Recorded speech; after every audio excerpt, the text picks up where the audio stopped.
Okay, Bismillah. My name is Zainab Polo from SS3A. Okay, student of? GGCS Ismail Jabash. Okay, number 1 kenan ko? Yes. You? Fatima Sanizm from SS2A. From GGCS. Okay, number what? 3. Uh-huh. Okay. JSS3A. Okay, you? Salima Sanizm. Okay. SS3A. Number what? Number 5. Oh, number 4. 4. You number? 6. Number 5. Number 5. Now that's SS3A. Okay, who is the next number? 6. Okay, your name? The next number? Number what? Number 7. Uh-huh. Najat Abdullah from SS3A. Okay. Mariam Elias. Call your number first. Number what? Number 8. Uh-huh. Mariam Elias from SS3A. Uh-huh. Next one.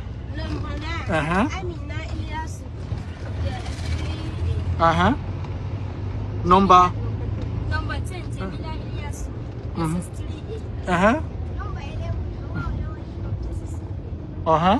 Number 11. Number 12. Number 12. Uh-huh. Stand up. Uh-huh. Class.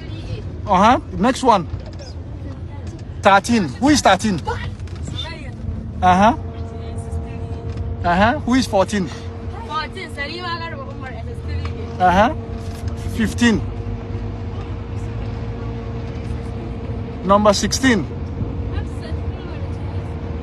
Okay, 17. 18. 19. 20. 21. 22. 23. 24. Is there another person? Is that just 24 of you? Yes. Okay, today's date is 25th of November. Yes. And the time now is 10 minutes to 6. So God's willing, you'll be going home free. Inshallah. All right. I wish all of you the best. Thank you. All right.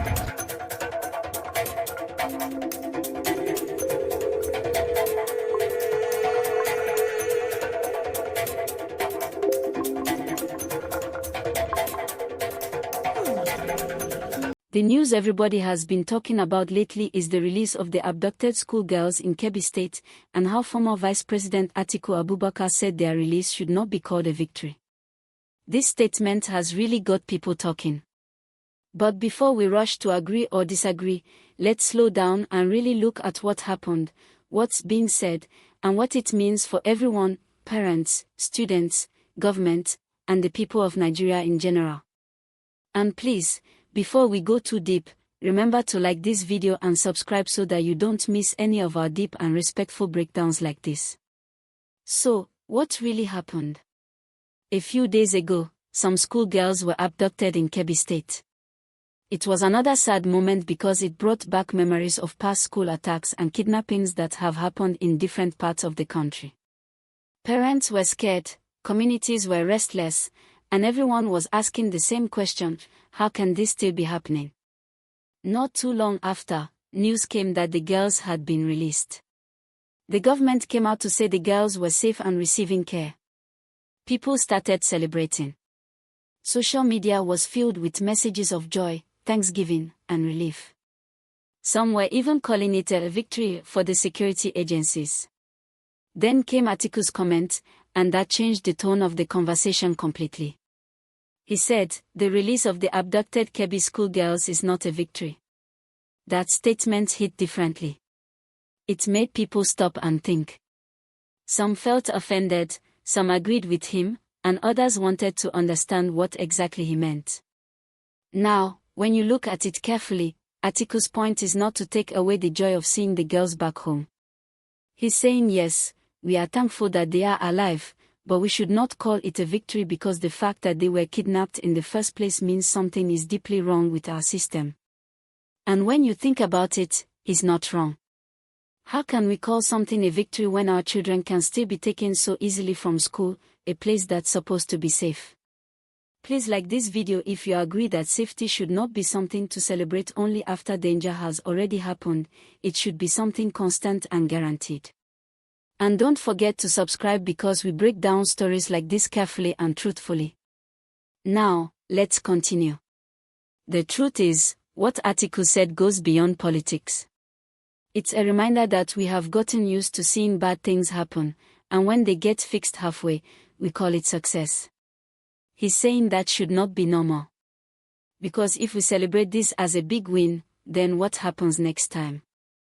Another group of students might get abducted, and we'll still call it a victory if they come back. It's a hard but honest question. You know, when a situation keeps repeating itself, it means something bigger is being ignored. The problem is not just that these abductions happen, it's that they happen again and again in different states: Niger, Zamfara, Katsina, Kaduna, and now Kebbi. It's a pattern that shows that criminals still feel bold enough to plan and carry out such acts. That's why Atiku said it's not a victory, because true victory should mean this kind of thing can no longer happen, not that we rescued people after it happened. But let's also give some credit where it's due. The fact that the girls are safe is still a blessing. The security teams who worked to bring them back did something brave, and the families are relieved. The nation is thankful for that. We can be happy for the girls and still want more accountability and prevention from those in charge. That's balance. So please, if you're watching this, take a second to like this video to support the message, because spreading awareness is part of the solution too. Now let's talk about the bigger picture. How can we stop this from happening again? Many experts have been saying that schools, especially those in rural areas, need better security. We can't keep our children in vulnerable areas without protection. Simple measures like fencing, lighting, and community watch systems can make a big difference. Every school should have a proper safety plan. We don't have to wait for tragedy before acting. Another thing that's important is community cooperation. Most times, before these criminals strike, people in the community already sense something strange. Maybe they see unknown faces or suspicious movements, but out of fear or disbelief, they keep quiet. We need to encourage people to report early signs. Early warning saves lives. So, if you're watching this and you agree that our communities must be more alert, please like this video and drop a comment saying "safety first" below. Let's also talk about the rescued girls. Imagine the trauma they've been through. These are children who went to school to learn, but they saw fear, violence, and pain. They will need time and support to heal, not just physically but emotionally. We should give them privacy, love, and counseling. They need help to return to normal life, not pressure or public attention. That's also something we must talk about more. Atiku's message touches on something deeper. He said Nigeria should stop normalizing tragedy. If we don't change how we see these events, we might never get out of this cycle. Real victory, he said, is when we can protect our children so well that kidnappers don't even think of trying it. That's when we can clap and say we are winning. Now, some people think he was being too critical of the government. But if we look at it fairly, every responsible citizen, politician or not, should speak up when children's safety is at stake. That's not opposition politics, that's human responsibility. What he's saying is that the government should focus more on prevention and security structure, not just damage control after the crisis. We've also seen in other states how communities have taken safety seriously. Some have formed vigilante groups, improved school security, and partnered with local authorities. Those small actions can make big changes. The government should support those initiatives too, because it's not every time we wait for the army or police to handle everything. Safety starts from the ground level. If you're following this story and you believe we can do better as a nation, please take 1 second, like this video right now and subscribe to this channel. We always tell these stories calmly, truthfully, and with empathy. Your engagement helps us reach more people who need to hear these discussions in a clean, respectful way. Now let's be honest, when you hear about school kidnappings, it touches the heart. Parents lose peace, children lose confidence in school, and communities live in fear. That's why we should treat every release not just as news, but as a lesson. A reminder that something still needs fixing. Atiku's words are a wake-up call. He's basically saying, don't let the relief of today blind you to the danger of tomorrow. That's powerful. It's not about blaming anyone, it's about reminding everyone, government, parents, citizens, that our children's safety should never be negotiable. We also have to think about what message these incidents send to the world. Education is the backbone of every society. When schools become targets, it discourages parents from sending their children to school, especially girls. That's dangerous for our future as a nation. Because no nation can grow if its children are too scared to learn. So, what can we do? First, we must keep talking about it. Don't move on after a few days. Keep the pressure, keep the awareness, keep the conversation alive. Second, demand better systems, better school protection, faster emergency response, and support for victims. Third, encourage peace and unity. Security doesn't work where people are divided. We must work together, not as tribes, not as parties, but as people who want to sleep peacefully and wake up without fear. As we close this part of the gist, let's not forget, this is about real human lives. The Kebbi girls, their parents, their teachers, all went through something no one should ever experience. So, as we celebrate their safety, let's also push for stronger safety for every other child still out there learning. Please, if you haven't already, like this video and subscribe now. It's a small action, but it helps us keep spreading balanced and respectful information. Your support helps us keep telling stories that matter, in ways everyone can understand. So, that's where we are for now, a nation happy for the return of its daughters, yet reminded that we have more work to do. Because until every school is safe, until no parent fears sending their child to class, we can't truly call it victory. Alright, let's continue the gist, and remember, please like this video and subscribe right now so you don't miss out on stories like this that dig deep but speak simple truth everyone can understand. Now, let's go back to the main issue this story raises. Why do these kidnappings keep happening? It's not only a question for security experts, it's something we all have to think about as Nigerians. Because when you look closely, it's not just about criminals, it's also about poverty, lack of education, poor infrastructure, and weak intelligence systems. Everything connects. See, many of these abductions happen in remote areas, places where there are not enough police, no proper communication systems, and sometimes no roads for quick response. So when attackers come, help takes too long to arrive. And these criminals, they know that. They plan based on that gap. They move fast, they know the terrain, and by the time help comes, they're gone.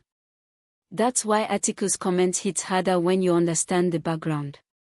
He's saying that instead of always reacting after the crime, Nigeria should focus on preventing it before it happens. We shouldn't only be strong in recovery, we should be strong in protection too. Because true leadership is not about fixing things after they are broken, it's about making sure they don't break in the first place. Please like this video if you agree that prevention is always better than reaction. It's free, and it helps us push this message of awareness and responsibility to more people.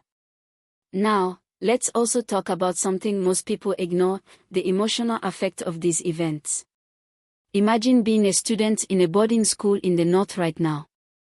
Every time you hear a sound at night, your heart beats fast. Imagine parents who have to send their children back to the same schools after seeing what happened. That fear alone affects education deeply. When students can't focus, when teachers are scared, learning stops. This is why we keep saying, Nigeria must treat education as sacred. Schools must be protected like national assets. Every single school, from the biggest city to the smallest village, deserve safety. There should be guards, local alert systems, and technology if possible, like security alarms that connect directly to local response units.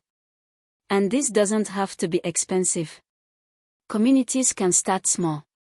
For example, if every local government supports even basic surveillance or night patrols, it can discourage attacks. When criminals know an area is alert and connected, they think twice before moving. Now, let's look at another side of this conversation, the political side. Many people online said Atiku's comment sounded political. But if we're being fair, this issue goes beyond party lines. This is not PDP or APC matter. This is human matter. Because whether you are from the ruling party or the opposition, when a child is abducted, pain doesn't ask for your political card. It hurts everyone equally. That's why as citizens, we should always separate politics from compassion. When someone raises a concern that can help improve safety, we should listen, not attack. That's how progress starts. Because if we treat every comment as political, we miss the truth inside the message. Now, let's bring it home. If you remember, this is not the first time Nigeria has faced school abductions. From Chibok in 2014, to Dapchi, Jangebe, Kagara, and now Kebbi, we've seen this same pattern. Girls, boys, teachers, all victims. Every few years, the headlines repeat, and the reactions sound familiar. That's why Atiku said we shouldn't call it victory. Because it's like a movie we've seen too many times, different actors, same story. And here's where it gets emotional. Every time this happens, the trust between people and government weakens a little. Citizens begin to feel like no one can protect them. And when people lose faith, peace becomes harder to maintain. That's why government must work harder to rebuild confidence, by making security visible and reliable, not just in words but in results. If you're following me till this point, I appreciate you. You're part of the people who still believe change can start from understanding. Please like this video again if you haven't done it yet, and subscribe, because we're not just talking, we're learning and growing as a community that wants Nigeria to do better. Now, let's talk about what happens next for the Kebbi girls.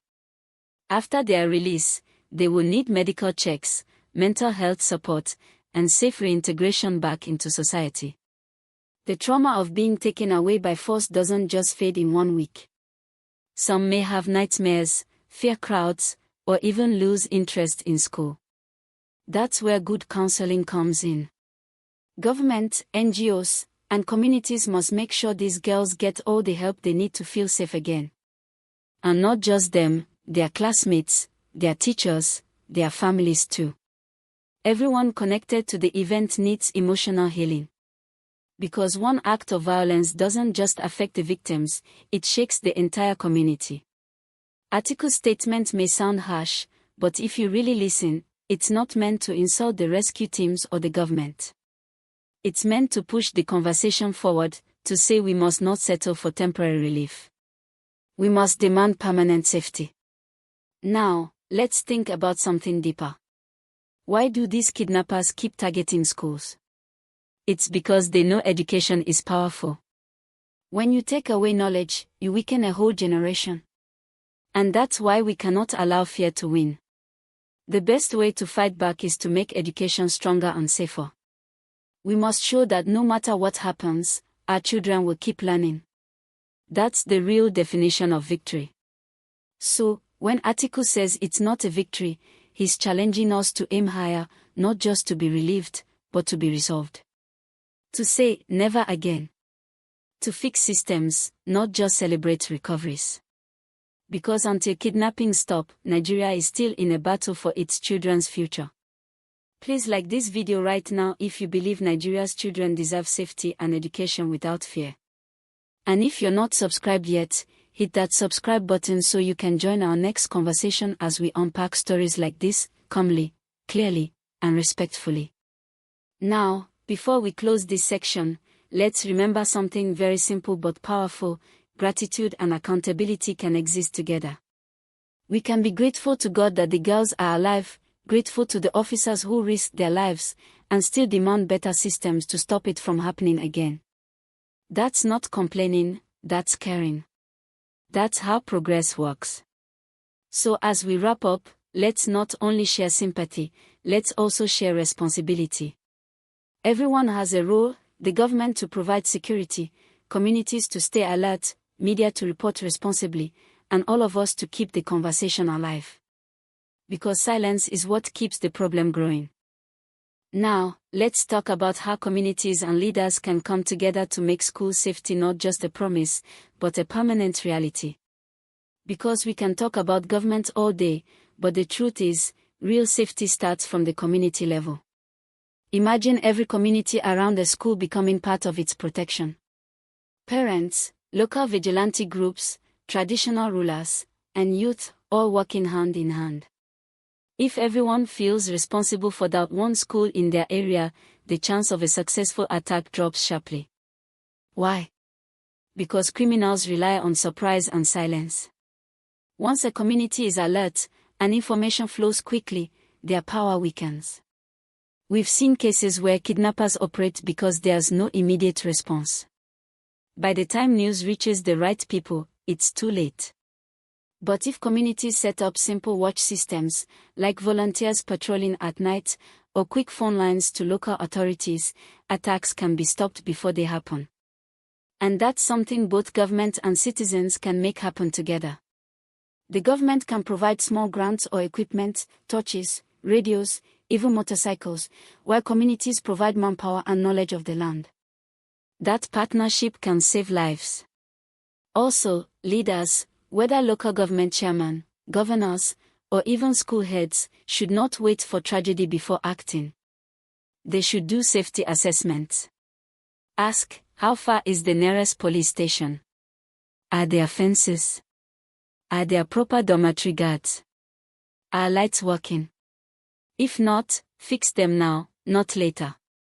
Please, as we talk about this, don't forget to like this video so more people can hear this kind of calm, practical talk.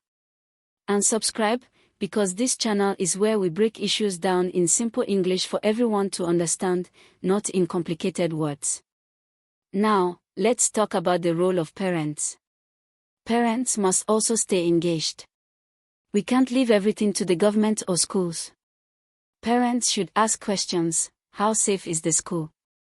What plans are in place in case of emergencies? And most importantly, they should teach their children basic safety awareness. Simple things like, don't wander far from the school compound, stay in groups, and report anything strange immediately. These small lessons can save lives. Now, let's move to another level: leadership. Political leaders should understand that when people feel unsafe, development stops. Businesses don't grow, children stop going to school, and investors pull back. Security is not just about guns and uniforms, it's also about building trust and stability. When leaders visit schools regularly, listen to teachers and parents, and support their safety, it sends a strong message: we care. That's what Atiku meant when he said the rescue shouldn't be seen as victory, because real victory is when you don't have to rescue anyone again. When every child sleeps safely in the dormitory, when every teacher goes home peacefully, that's victory. Now, let's talk about what we can all do online too. Every time an incident happens, people rush to post graphic pictures and emotional stories. But we must be careful. Posting certain things can cause panic, spread fear, or even help criminals track reactions. Instead of panic posts, share verified updates from credible sources. Support pages that promote peace and solutions, not fear and division. And that's why platforms like this one exist, to break down the facts, not just the noise. So please, again, take 2 seconds, like this video and subscribe so you don't miss the next deep talk. Now, if we are being very real, all this ties into one major truth: safety is everyone's business. You don't have to wear a uniform to protect your community. Sometimes protection comes from awareness, from paying attention, asking questions, and not ignoring strange things. Leaders also need to do more in terms of technology. Where in 2025, surveillance cameras, community alert apps, even drones can help detect early danger. Some private schools already use them, public schools can too. Imagine a network where every school in a local government connects to a central monitoring system. When one alarm goes off, the entire area knows. That's progress. Now, another important part we must not ignore is rehabilitation and counseling. When victims of abduction are rescued, it doesn't end there. Their minds are affected. They might smile in public, but deep inside, they are struggling. That's why professional counseling should be part of every rescue operation. Trauma can last years if it's ignored. Government and NGOs should invest in this more seriously. And please, if you're still watching, I want you to type in the comments, every child deserves safety. That's our message today. And don't forget to like and subscribe because this type of awareness only grows when more people join in. Now, let's touch a bit on the bigger moral lesson from all of this. When a nation's children become targets, it's not just a security issue, it's a moral one. It means society has lost balance somewhere. We must bring back compassion, care, and community spirit. We must remember that every child out there could be our own. Whether they are in Kebbi, Zamfara, or anywhere else, they deserve peace. Atiku's words, when you really think about them, were not meant to provoke, they were meant to wake us up. To say, don't celebrate survival alone, demand prevention. Because when prevention becomes normal, peace becomes permanent. And that's the message we need to spread, across states, across religions, across political lines. Because insecurity doesn't care who you voted for. It affects everyone equally. So unity is key. If we stand together, we can force change from the ground up. Now, let's close with a reminder, gratitude is important, but so is responsibility. We thank God the Kebbi girls are alive. We appreciate the officers who brought them back. But we must also promise ourselves, as citizens and leaders, that this should not repeat again.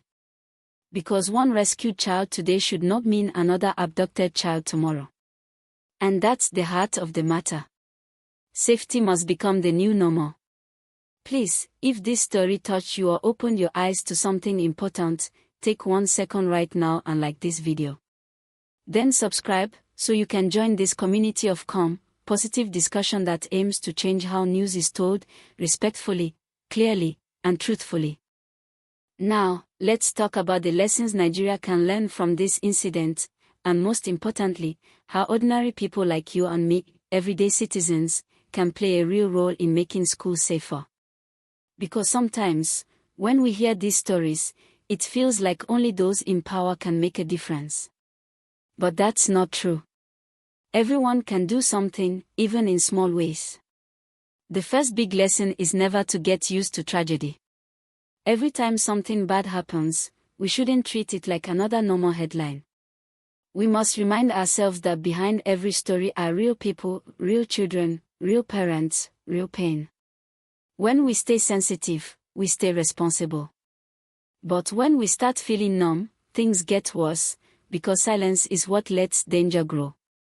So as a people, we must keep speaking up. Whenever a school lacks safety, whenever there's no security presence, whenever communities notice strange movements, we must report, demand, and remind authorities. That's how change begins, through constant awareness and gentle pressure. Now, lesson 2, education must be treated like national treasure. In countries that grow fast and stay peaceful, education is the #1 priority. Schools are guarded the same way banks or government offices are guarded. Why? Because education is the root of everything, development, peace, innovation, everything. When children learn in peace, a nation grows in strength. If we protect schools, we protect the future. So it's not just about the Kebbi girls, it's about every child out there, from Lagos to Kano, from Benue to Bono. Each child matters equally. And please, while you're listening, take 1 second and like this video if you agree that education should be as protected as gold, because truly, it is even more valuable. Lesson 3. Community watch works. This is one area where Nigeria's traditional system can help a lot. Before we had police stations, our communities were already protecting themselves through cooperation, elders, hunters, local chiefs, and neighbors all looking out for one another. We need to bring that culture back, but in a more organized and peaceful way. If every village and town forms a small safety network around schools, people assigned to watch movements, share information, and report quickly, it can reduce attacks drastically. The police cannot be everywhere, but people already living there can see and hear things faster. Another lesson is the importance of communication. Most times, when things like this happen, the biggest problem is delay. Information takes too long to reach the right people. That's why there should be reliable and fast systems for emergency alerts, even if it's just community WhatsApp groups or local radio broadcasts that share verified updates. The faster people know, the faster they can act. Please subscribe now if you haven't yet, because we're building a space here that focuses on these kinds of practical solutions, not just talk. Now let's talk about what we, as individuals, can personally do. Sometimes, we underestimate our influence. But your voice, your awareness, your care, can actually make a difference. For example, if you live near a school, pay attention. Notice if lights are broken, fences are weak, or security is missing. Don't just ignore it, mention it to someone, even politely to the school head or local authority. If you run a business near a school, offer help, maybe donate lights, or support local patrols with fuel or refreshments. Small acts go a long way. If you are online, use your voice positively. Share verified information, encourage people, promote hope, and avoid panic or fear-based posts. Because when we all contribute something small, together it becomes something big. Lesson 4. Leaders must stay connected to the people. Too many times, leaders only visit communities after a tragedy. But real leadership is presence, not just speeches. When leaders visit schools often, it creates accountability. When they ask teachers what's missing, and actually fix it, the people start believing again. So, our message to every leader, from governors to local government chairman, is this: visit the schools. Don't wait for reporters or cameras. Just go. Talk to students, teachers, parents. Listen. Because safety starts with understanding the people you're protecting. Lesson 5. Media responsibility. The way news is shared matters a lot. When stories like this are told with empathy and care, not shock and blame, it encourages healing, not fear. That's why on this channel, we always say, let's discuss with compassion, not chaos. Let's focus on solutions, not sensationalism. And now, to the final and most important lesson, unity. When things like this happen, it shouldn't divide us, it should unite us. No tribe, no religion, no political side can claim they are safer than the other when insecurity grows. We are all in it together. That's why we must fight for peace together. Unity doesn't mean agreeing on everything, it means working towards one goal: safety and stability for our children. So, what's the takeaway? Gratitude for the girls who are back, empathy for the families who suffered, respect for the security teams who acted, and pressure for leaders to prevent the next one. Because real progress happens when we combine all these feelings: thankfulness, awareness, and demand for better action. Please, before we end, take 1 second again and like this video, it truly helps. And subscribe if you haven't, because this platform is for calm storytelling, no noise, no chaos, just real conversations that build understanding and inspire action. As we close this talk today, remember, the release of the Kebbi girls is good news, yes, but the story doesn't end there. It's a reminder that safety must be constant, not seasonal. Every child in every school deserves protection, not because they're from a certain state or background, but because they're human. And if we all play our part, the leaders, the parents, the teachers, the youths, and the watchers, then one day soon, we won't have to hear stories like this again. That's when we can truly call it victory. Thank you for staying with me through this long and important gist. Please like, subscribe, and share this with someone who cares about the safety of our children and the future of our country.